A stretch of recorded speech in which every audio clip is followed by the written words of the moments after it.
श्री गोविंद भक्ति चैनल को देखने के लिए परम पूज्य श्री महाराज जी के YouTube चैनल को सब्सक्राइब करें तथा पूज्य महाराज श्री जी की कथाओं को सर्वप्रथम देखने के लिए बेल आइकन दबाना ना भूलें।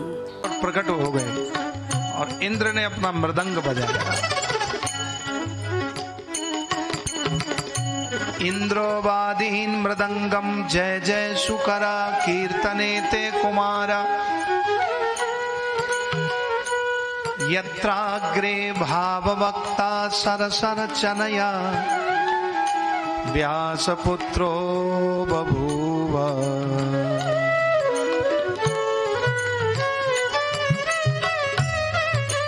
सुखदेव जी प्रकट हो गए और प्रकट होते ही उन्होंने देखा क्या कि जैसे ही कीर्तन हुआ सभी ऋषि मुनि महाभागवत भगवान के उस कीर्तन में जब तल्लीन हो गए,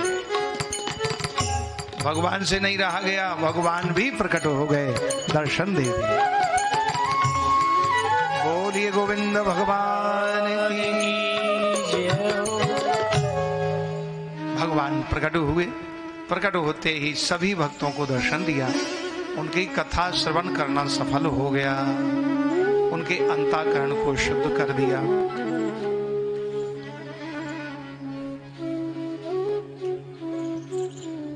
अंत में शौनकादि ऋषि ने, सनक जी महाराज कह रहे हैं, हे ऋषियों, हे नारद जी, यह संसार असार है, बिना भगवान की शरणागति के असार है, बाकी तो सार ही सार है।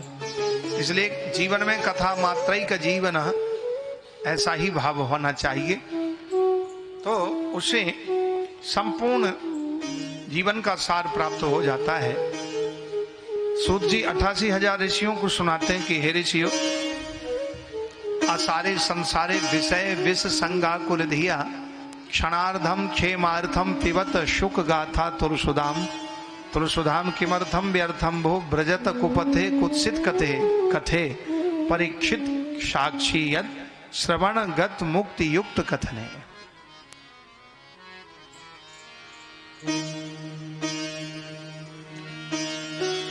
यह संसार असार है, लेकिन जीवन सार्थक वही है। बोले किमर्थम व्यर्थम भो ब्रजत कुपथे कुत्सित कथे, बोले शरीर को ब्रजत कुपंथ पर ना ले जाएं, सतपथ पर चलें। तो सतपथ क्या है? बोले भगवत चरित्रों को सुने, अच्छे चरित्र करें, अच्छा व्यवहार करें, ये सुपंथ है। और कुपंथ ये है दूसरे की बुराई करें, ईर्ष्या करें, दूसरे का बुरा सोचें, खुद दुखी रहें, दूसरे को दुखी करें, ये कुपंथ है। तो श्री सनक जी महाराज कह रहे हैं, हे नारद जी, संसार में जो व्यक्ति किमर्थम व्यर्थम वो ब्रजत कुपथे कुत्सित कथे, संसार में जो व्यर्थ में जो कुपंथ पर चल रहे हैं, उनका जीवन एक पशु के समान दुखी होकर के और वो चला जाता है व्यर्थ में। लेकिन ब्रजत कुपथे कुत्सित कथे, कुपथ का त्याग करके और सतपथ पर चलें, अर्थात सत्संग की महिमा को समझें, सत्संग की शरण में आवें, सत्पुरुषों से परामर्श करके सत्संग अपने जीवन में उतारें। ये जीवन का सार बताया है, बाकी तो बोले सब असार है, बाकी असार। इसलिए दान करें,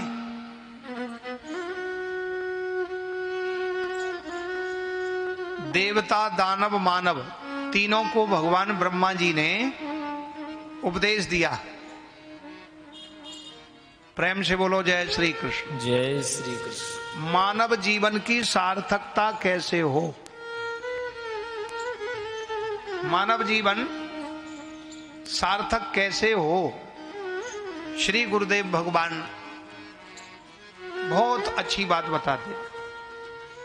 बोले ब्रह्मा जी ने देवता दानव और मानव तीनों को बुलाया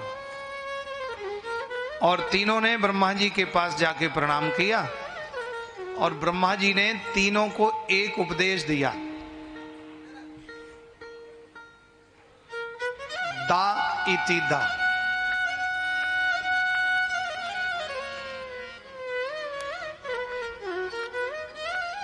श्री गुरुदेव भगवान ने बताया था ये, बोले एक ही अक्षर का उपदेश प्रदान किया। तो ब्रह्मा जी ने दा अक्षर का उपदेश दिया कि देखो मानव जीवन की सार्थकता किसमें है, देवताओं की सार्थकता किसमें है और दैत्यों की सार्थकता किसमें।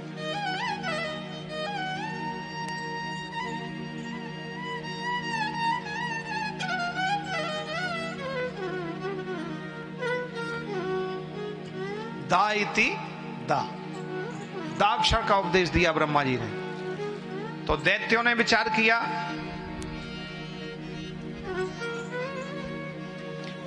कि दा का उपयोग क्या है, तो बोले दा का मतलब है दया। हम दैत्य लोग हमेशा क्रूर प्रवृत्ति में रहते हैं, हमेशा दूसरे को मारना, लूटना, पीटना, फिर भी हम सब बड़े अधर्म पर चलते हैं।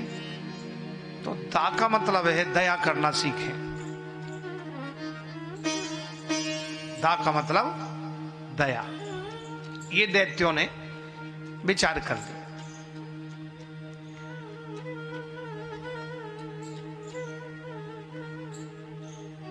देवताओं का ब्रह्मा जी ने पूछा, तुमने दा का अक्षर का क्या अर्थ समझा, दा का उपदेश विचार किया। बोले महाराज हम देवता कामनाओं में ग्रसित रहते हैं और घूमते रहते हैं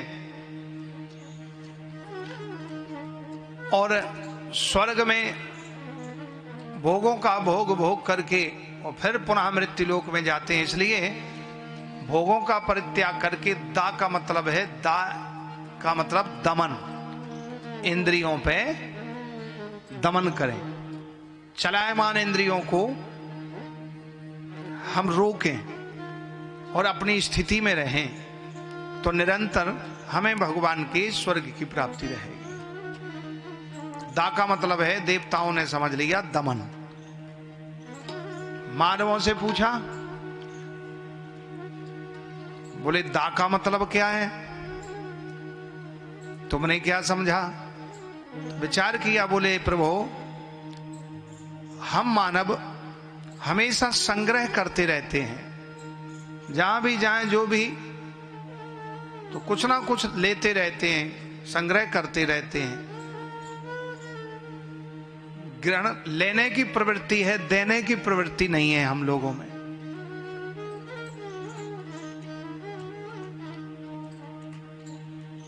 इंसान अपने व्यवस्था रखेगा तो को 7 पीढ़ी के तक का व्यवस्था बनाएगा कि हम ये करेंगे वो करेंगे। दुनिया भर का सामान धर के बैठ जाएगा, चाहे वो सड़ जाए, गल जाए, किसी के काम नहीं आया, वो खराब हो गया।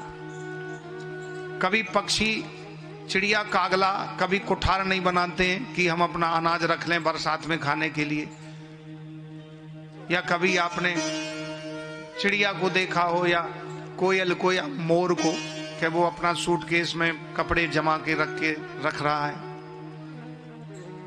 जो मिलता वो पा लेते हैं, भगवान की भक्ति में प्रसन्न रहते हैं। तो बोले मानव का मतलब है, मानव ने शिक्षा ली कि हम जितना संग्रह करते हैं, लेते रहते हैं, देते नहीं हैं। तो कभी देना भी चाहिए, देने से मानव जीवन सफल रहता है, मानव जीवन स्थिर रहता है, मानव जीवन को शांति प्राप्त होती है देने से। तो दा का मतलब है दान।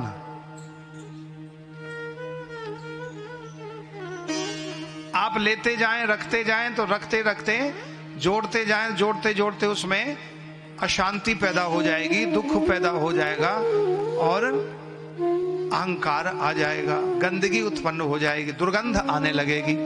इसलिए दुर्गंध से बचने के लिए दा का मतलब दान।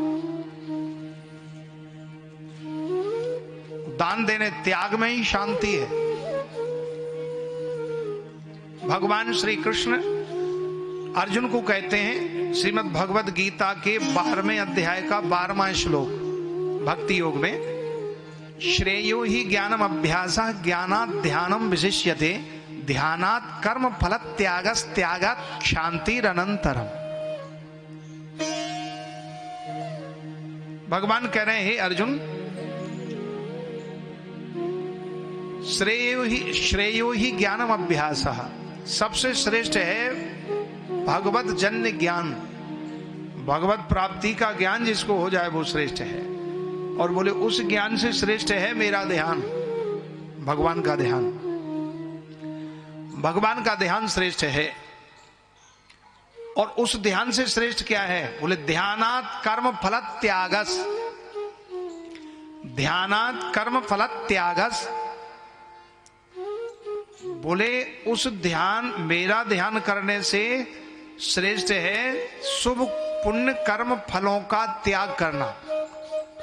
जैसे आपने दान किया, भक्ति की, पुण्य किया, बहुत किसी का मकान बना दिया, किसी का मंदिर बना दिया आपने, तो आप उस मंदिर के बनाने के बाद जो आपको श्रेय मिल रहा है, भाई तुमने बहुत अच्छा काम किया, बोले नहीं नहीं ये मैंने नहीं किया, मैं तो भगवान कृष्ण को समर्पित किया है, कृष्ण का ही था। तो कर्म फल का त्याग, शुभ कर्म फल का त्याग उससे भी श्रेष्ठ, बोले मेरे ध्यान करने से भी श्रेष्ठ है। यही आदमी धोखा खा जाता है, इतनी मेहनत से वो कमाता है और देता है, और दे करके फिर लंबी लिस्ट लिखवाता है, लंबी लिस्ट लिखवाता है, और फिर अपना आप ही कह देता है मैंने ये बनवाया, मैंने ये किया था। तो जो पुण्य किया बोले वो सब खत्म। तो बोले उस कर्म का त्याग, उसमें शांति। तो बोले उससे क्या होगा? बोले त्यागात् शांतिरनंतरम, त्याग करने से शांति की प्राप्ति होती है।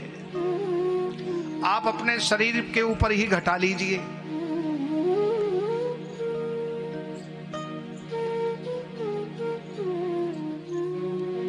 शरीर के ऊपर ही घटा लीजिए। आप खाते जाएं, इकट्ठा पेट में रखते जाएं, ना लघु शंका जाए ना दीर्घ शंका जाए, तो क्या होगा हाल? किसी को लघु शंका लगी हो और पानी पीता जाए और कहे भाई तुम रुक जाओ, तुमको 100 रुपए देंगे, जाओ मत, कैसे नहीं जाएगा? मर जाएगा, बीमार हो जाएगा। क्योंकि ये प्रकृति का, भगवान का बनाया हुआ नियम है। भगवान उपदेश दे रहे हैं, जब तक त्याग नहीं होगा तब तक शांति नहीं होगी। यही जीवन का मुख्य है कि आपके पास में धन का संग्रह तो उसको भी त्यागो, कपड़ों का संग्रह उसको भी त्यागो। यदि त्यागोगे नहीं तो आपका जीवन सुखद नहीं होगा, शांति नहीं मिलेगी, सुख नहीं मिलेगा।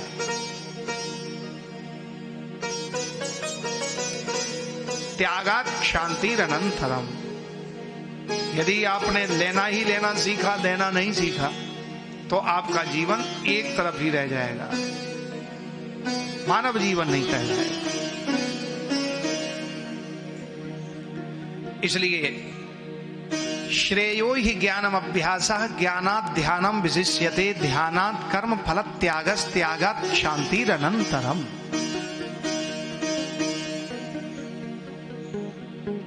इसलिए जो बटोरा जाए उसे विषाद कहते हैं, और जो बांटा जाए उसे प्रसाद कहते हैं। इसलिए दा का मतलब है दान। ब्रह्मा जी ने एक अक्षर का उपदेश दिया देवता दानव मानव के लिए, लेकिन व्यक्ति समझता नहीं। लेकिन जो समझ जाता है वो उस पर चलता है, करता है।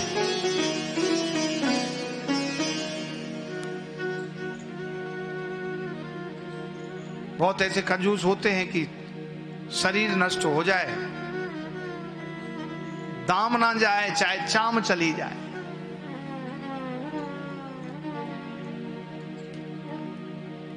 ऐसे एक सेठ जी थे, प्रेम से बोलो जय श्री कृष्ण। सेठ जी जो थे वो बहुत कंजूस थे, लेकिन उनकी जो गृह लक्ष्मी थी वो भगवान की पूजा करती थी और दान पुण्य भी करती थी। तो सेठ जी से कहा उनकी पत्नी ने कि जाओ गंगा जी नहाए आओ, पास में ही है, 5 कोस पे है गंगा जी, और दुनिया जा रही है। देखो अमावस्या पूर्णमासी, तुम्हारी जिंदगी बीत गई कमाते कमाते, जाओ नहा के आओ, स्नान करके आओ, गंगा नहाया। अब बोले जाऊंगा तो किराया लगेगा, फिर वहां घाट पे किसी को देना पड़ेगा।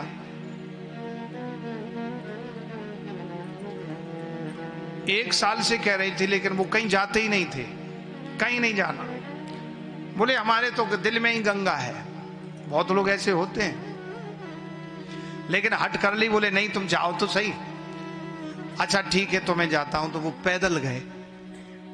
बोले वाहन से जाएंगे तो खर्च लगेगा, पैदल गए वो।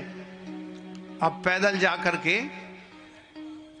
गंगा जी के घाट पर पहुंचे। कहां? जहां पर सब आम आदमी नहाते, सज्जन नहाते, सब घाट पे नहीं गए।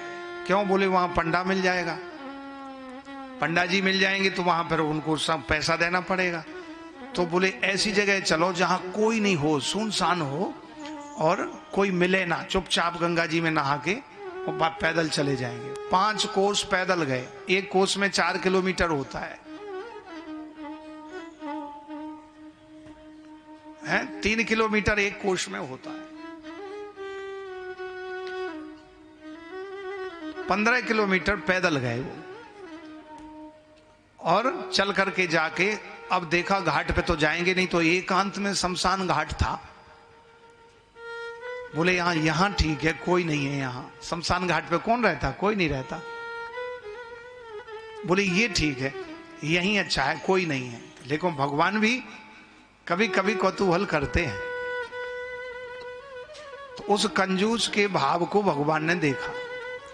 तो जैसे चारों तरफ उसने अपनी नजर घुमाई तो देखा वहां कोई नहीं है। बोले यहीं ठीक है। सो भगवान गए वहां, पन्नी वन्नी पड़ी थी, पानी भी ठीक नहीं, जल नहीं था, कुछ गंदगी सी थी जैसे पड़ी रहती ना, पन्नी वन्नी, कचरा कूड़ा, और थोड़ा कम पानी होता है। तो वो उसी कूड़े में से जाके अंदर और शमशान घाट पे गंगा जी में कचरा कूड़ा को हाथ से करके वो गोता लगाया। बोले अच्छा हुआ कोई नहीं मिला। तो 2 4 5 गोते लगाए और वापस आए। और जैसे ही लौट के आए तो भगवान पंडा बन के आ गए, त्रिपुंड लगा के, बढ़िया गमछा डाल के, और भगवान पंडा बन के आ गए। और जैसे ही भगवान आए पंडा बन करके तो देखा हर हर गंगे, गंगा माई की जय। सो सेठ जी बोले कि पता नहीं ये कहां से आ गया। सो सेठ जी ने अनसुनी कर दी, अनसुनी कर दी और देखा ही नहीं पंडा जी की तरफ। बोलो वृंदावन बिहारी लाल की जय। जय जय श्री राधे। गोपाला गोपाला रे प्यारे नंद लाला, गोपाला गोपाला रे प्यारे नंद लाला, गोपाला गोपाला रे प्यारे नंद लाला, गोपाला गोपाला रे प्यारे नंद लाला,